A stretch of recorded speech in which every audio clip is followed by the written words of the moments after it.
It's faith.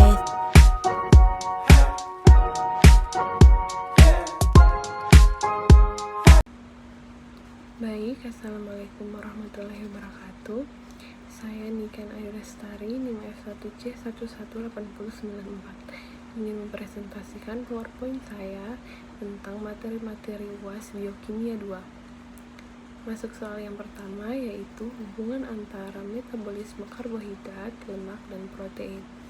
Pada bagian di PowerPoint terlihat karbohidrat, protein, dan lemak bertemu pada jalur siklus Krebs dengan masukkan asetil-koenzim A.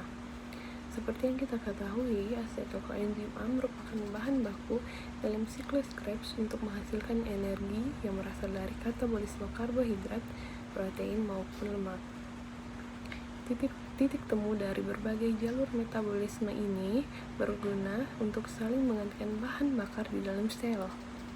Hasil katabolisme karbohidrat, protein, dan lemak juga bermanfaat untuk menghasilkan senyawa-senyawa lain, yaitu dapat membentuk ATP, hormon, komponen hemoglobin, ataupun komponen sel lainnya.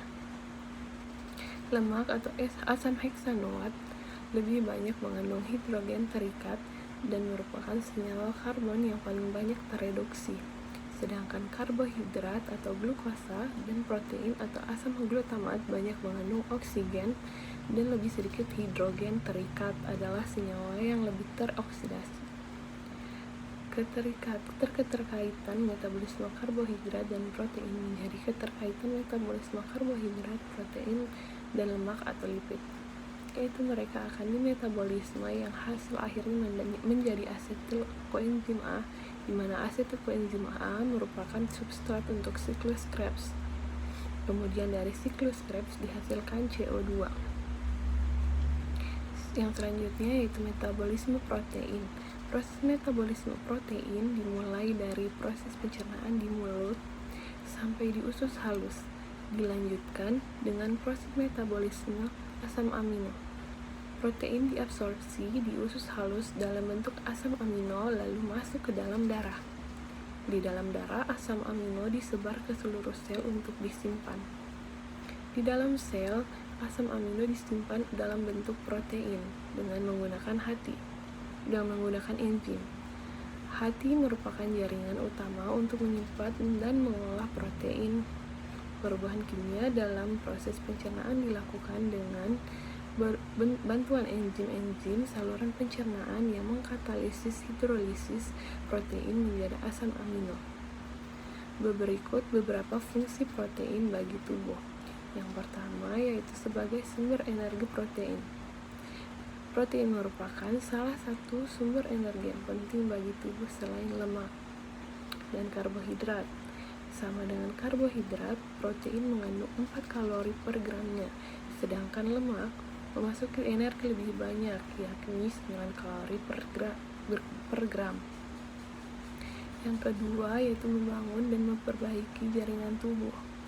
Protein adalah batu bata yang berperan besar dalam menyusun hampir semua bagian tubuh kita. Misalnya, otot dan tulang, jantung, paru-paru, otak, kulit, dan rambut. Tidak hanya itu, protein juga bertanggung jawab untuk memelihara dan mengganti jaringan di tubuh yang telah rusak. Fungsi yang ketiga yaitu membentuk antibodi. Protein membantu tubuh membentuk imunoglobulin yang biasa dikenal sebagai antibodi. Antibodi berperan penting untuk melawan infeksi bakteri atau virus. Selain itu, antibodi juga membantu tubuh untuk mencegah terjadinya penyakit dari bakteri atau virus yang sama di kemudian hari. Fungsi yang keempat yaitu membentuk enzim dan hormon. Enzim merupakan jenis protein yang ditemukan di dalam sel. Enzim bertanggung jawab terhadap banyak sekali reaksi biokimia yang terjadi di dalam tubuh. Misalnya, untuk kontraksi otot, menghancurkan racun, dan mencerna makanan. Lanjut pada katabolisme protein. Protein yang masuk ke dalam tubuh akan mengalami sebuah proses pencernaan. dan berubah menjadi asam amino. Pada proses pencernaan ini dihasilkan zat sisa yang berupa feses yang selanjutnya didefekasikan melalui anus. Respirasi dengan menggunakan substrat asam amino akan menghasilkan zat sisa yang berupa senyawa CO2, H2O, dan NH4OH. CO2 dan H2O dalam bentuk gas setelah diangkut oleh plasma darah dalam pembuluh darah yang menuju ke paru-paru untuk diekskresikan keluar tubuh. Sedangkan H2O dalam bentuk cair akan diangkut menuju ke kulit dan ginjal.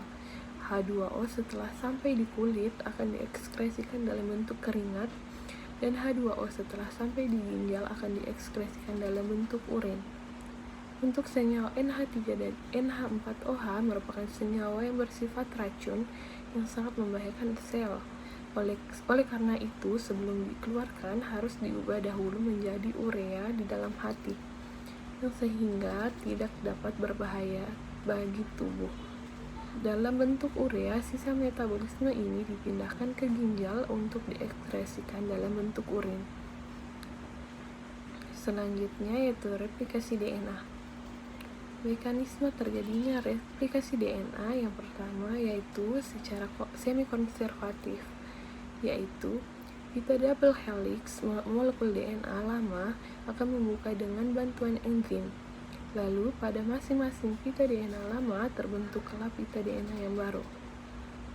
Yang kedua yaitu secara konservatif, yaitu molekul dari DNA yang lama tetap atau tidak membuka, lalu di samping setiap molekul DNA lama dibentuklah molekul DNA yang baru.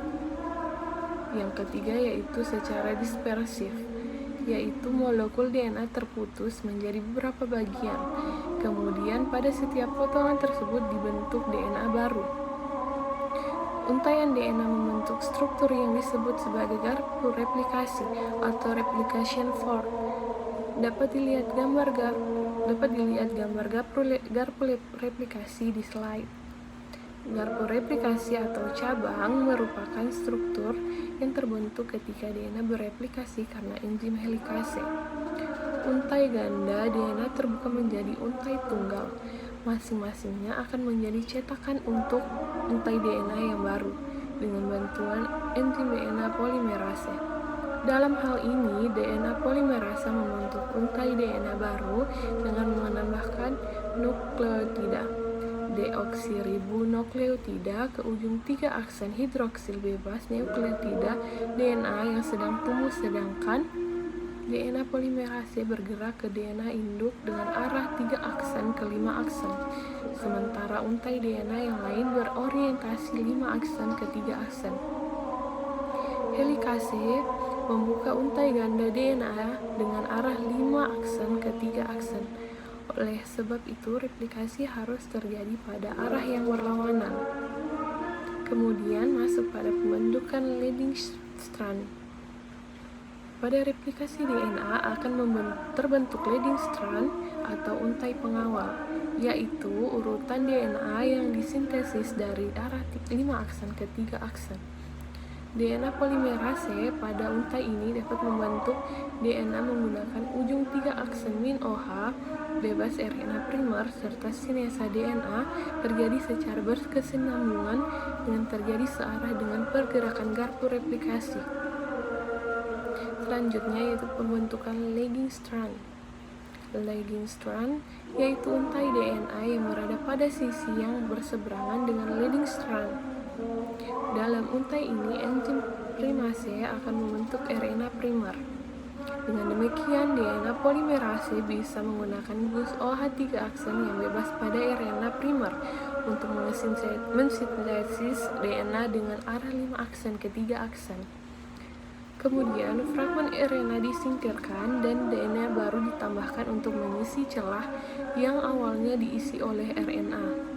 Kemudian, DNA ligase menyambung fragmen Okazaki sehingga sintesis lagging strand menjadi lengkap. Untuk fragmen Okazaki sendiri adalah DNA pendek berbentuk fragmen atau bagian pada proses replikasi DNA di bagian untaian DNA lambat. sintesis DNA akan selalu bergerak dengan arah 5 aksen menuju 3 aksen. Selanjutnya, beberapa enzim yang berperan dalam replikasi DNA. Yang pertama ada enzim DNA polimerase, yaitu enzim utama yang mengkatalisis proses polimerisasi nukleotida menjadi untaian DNA. Enzim yang kedua yaitu enzim primase, yaitu enzim yang mengkatalisis sintesis primer untuk memulai replikasi DNA. Selanjutnya enzim helikase, yaitu enzim yang membuka untai ganda DNA induk. Selanjutnya enzim DNA ligase, yaitu enzim yang berfungsi untuk menyambung fragmen-fragmen DNA. Masuk pada materi transkripsi. Transkripsi adalah proses penyalinan informasi DNA kepada mRNA. Proses ini terjadi di dalam nukleus dan dikatalisasi oleh enzim RNA polimerase. Transkripsi hanya terjadi pada satu untai rantai DNA yang mengandung kelompok gen tertentu saja. Berikut beberapa bagian-bagian dari transkripsi. Yang pertama ada intron. Intron adalah urutan nukleotida yang ditemukan dalam gen dan hilang saat penyambungan RNA ketika sebuah molekul RNA matang dihasilkan. Yang kedua ada ekson, adalah urutan asam nukleat yang hadir dalam molekul RNA matang. Pada dasarnya, intron adalah basa DNA yang ditemukan di antara ekson, sementara ekson dapat digambarkan sebagai basa DNA yang diterjemahkan ke mRNA. Yang ketiga ada cap. Cap adalah suatu protein yang dapat berikatan dengan DNA. Selanjutnya yang keempat, ekor poli A adalah rantai panjang nukleotida adenin yang ditambahkan ke molekul mRNA untuk meningkatkan stabilitas molekul. Selanjutnya yaitu materi translasi. Translasi adalah sintesis polipeptida dari mRNA untuk menentukan urutan-urutan asam amino yang akan membentuk suatu protein. Translasi terjadi di ribosom. Berikut tahapan-tahapan proses translasi yang pertama yaitu inisiasi atau pemulaan. Yang pertama, ujung mRNA yang telah keluar dari nukleus akan berikatan dengan ribosom unit kecil melalui bantuan GTP dan enzim. Peristiwa tersebut disebut dengan kodon inisiasi. Kodon inisiasi tersebut adalah AUG. Kodon AUG memberikan sinyal untuk memulai proses translasi. Kemudian, tRNA atau transfer RNA antikodon UAC yang membawa asam amino metionin melekat pada kodon inisiasi AUG. tRNA antikodon UAC merupakan komplementer dari kodon AUG. tRNA sendiri berfungsi untuk mengantarkan informasi genetik mRNA dari sitoplasma menuju ribosom untuk disusun menjadi protein. Tahap yang kedua yaitu elongasi. Pada tahap ini kodon yang dibawa oleh mRNA akan diterjemahkan satu persatu menjadi asam amino. Asam amino berikutnya akan ditambahkan satu persatu dari asam amino pertama, atau metionin. Asam amino pertama atau metionin segera lepas dari ribosom, tRNA kembali ke sitoplasma untuk mengulangi fungsinya. tRNA berikutnya datang untuk berpasangan dengan kodon mRNA berikutnya. Setelah itu, masing-masing asam amino akan digabungkan oleh tRNA. Gabungan asam amino tersebut akan membentuk rantai polipeptida yang dikatalisis oleh rRNA. rRNA atau ribosomal RNA terdapat pada ribosom subunit besar yang berfungsi sebagai enzim pembentuk ikatan peptida yang menyambungkan polipeptida antar asam amino. Baik, tahap terakhir yaitu terminasi atau pengakhiran. Pada proses ini, proses translasi berakhir ketika salah satu kodon stop mRNA yaitu UAA, UAG, dan UGA melekat pada ribosom. Polipeptida atau protein yang terbentuk akan terlepas dari ribosom dan terjadi pelepasan subunit ribosom menjadi subunit besar dan kecil. Protein yang telah disintesis mengalami proses post-translasi. Pada tahap ini, proses dapat berikatan dengan karbohidrat atau dipecah menjadi beberapa polipeptida. Selanjutnya, RNA adalah singkatan ribonukleat asid yang merupakan salah satu materi genetik yang terdiri dari nukleotida. Dalam tubuh manusia, RNA berperan sebagai pembawa informasi genetik dan menerjemahkan dalam sintesis berbagai macam protein.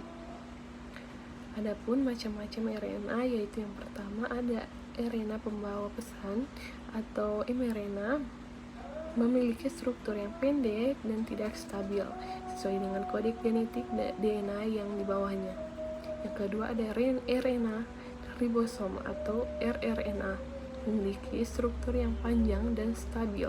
RNA disebut RNA ribosom karena merupakan penyusun ribosom bersama dengan protein dalam sitoplasma sel. Yang ketiga yaitu transfer atau tRNA, memiliki struktur yang paling kecil jika dibandingkan mRNA dan rRNA.